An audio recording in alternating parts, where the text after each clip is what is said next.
श्री शिवाय नमस्तुभ्यम। राधे राधे दोस्तों, जैसा कि हम सभी जानते हैं अधिक मास पुरुषोत्तम मास चल रहा है और इस मास में बहुत ज़्यादा सत्कर्म किए जाते हैं, उसका करोड़ों गुना पुण्य फल प्राप्त होता है। कृष्ण पक्ष शुरू हो चुका है और इस कृष्ण पक्ष में ऊपर से पुरुषोत्तम मास है। अगर इन 15 दिनों में गुरु जी द्वारा बताए गए उपाय को करते हैं जो तुलसी की सूखी लकड़ी से किया जाएगा तो आपको 1079 दीपक का दीपदान, 33 वाटिक दीपदान, 33 दिए दीपदान से अधिक यानी 3 साल बाद पुरुषोत्तम मास आता है। पूरे दीपदान का फल सिर्फ एक तुलसी की लकड़ी से मिल जा सकता है। साथ ही इस मास में आपने सुना होगा कि मालपुए का दान किया जा सकता है और पुरुषोत्तम मास में ब्रज कोष यानी 84 कोष की यात्रा का बहुत ज़्यादा महत्व होता है। लेकिन आप लड्डू गोपाल के भक्त हो तो ठाकुर जी की सेवा करते हैं। अगर आप तुलसी की सूखी लकड़ी से उपाय करते हैं तो आप विश्वास नहीं करोगे कि आप घर बैठकर ठाकुर जी को इतना प्रसन्न कर सकते हैं कि आपको 84 कोष की यात्रा का पुण्य फल भी घर बैठे मिल जाएगा। इसके साथ ही आपको 1000 महायज्ञ के समान पुण्य फल भी प्राप्त हो जाएगा माँ तुलसी की सूखी लकड़ी से। और अधिक मास में जिस घर में यह उपाय किया जा सकता है उस घर में हमेशा सुख और शांति बनी रहती है, लड़ाई झगड़ा नहीं होता है, कर्जा नहीं होता है और घर में पैसा आता रहता है। गुरु जी कहते हैं अधिक मास के महीने में तुलसी की सूखी लकड़ी वाला उपाय घर में से कोई भी सदस्य कर सकता है, लेकिन घर की माता बहनें इस उपाय को करती हैं तो ज़्यादा अच्छा रहेगा। आइए आपको बताते हैं तुलसी की सूखी लकड़ी का उपाय कैसे करना है और किस समय पर करना है।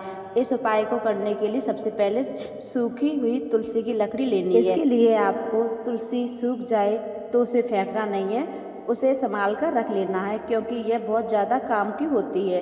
तो इस उपाय को सूखी तुलसी की लकड़ी की आवश्यकता है और आपके पास तुलसी की सूखी लकड़ी नहीं है तो किसी से आप सूखी लकड़ी ले लीजिएगा क्योंकि हमें यहाँ पर इसी लकड़ी से दीपक जलाना है। आप यह उपाय अधिक मास के महीने में किसी भी दिन कर सकते हैं, लेकिन अधिक मास में जब भी कोई विशेष दिन पड़े अगर आप उस दिन यह उपाय करोगे तो ज़्यादा पुण्य फल देने वाला होगा। सूखी तुलसी का उपाय आपको शाम के समय करना है। इस उपाय को करने के लिए एक दीपक की आवश्यकता होगी। इसके लिए आप मिट्टी का पीतल का दीपक ले लीजिएगा।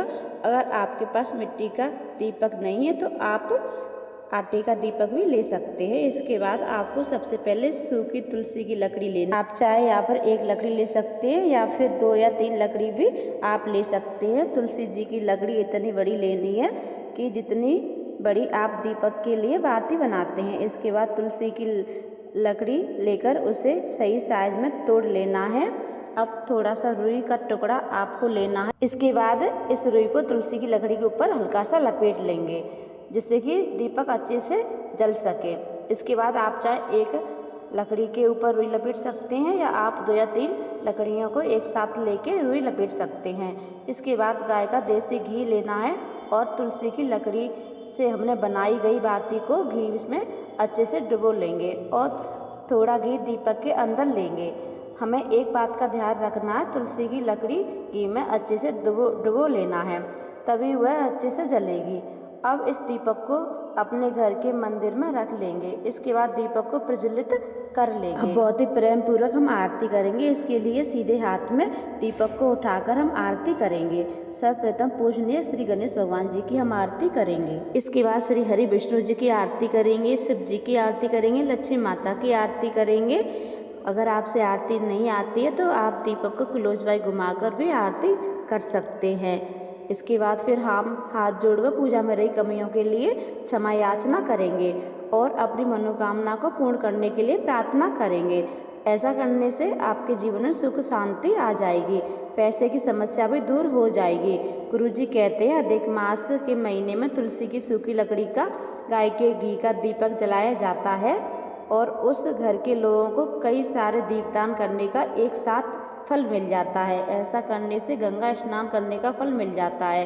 तो इस तरह से अधिक मास के महीने में सूखी तुलसी की लकड़ी के दीपक का उपाय करके पुण्य फल प्राप्त होता है। तो दोस्तों वीडियो आपको पसंद आई हो या आपके लिए थोड़ी भी यूजफुल रही हो तो प्लीज़ वीडियो को लाइक कमेंट शेयर ज़रूर करें अगर आप चैनल पर नए हैं, अभी तक मेरे चैनल को सब्सक्राइब नहीं किया है तो प्लीज़ मेरे चैनल को सब्सक्राइब कर लें।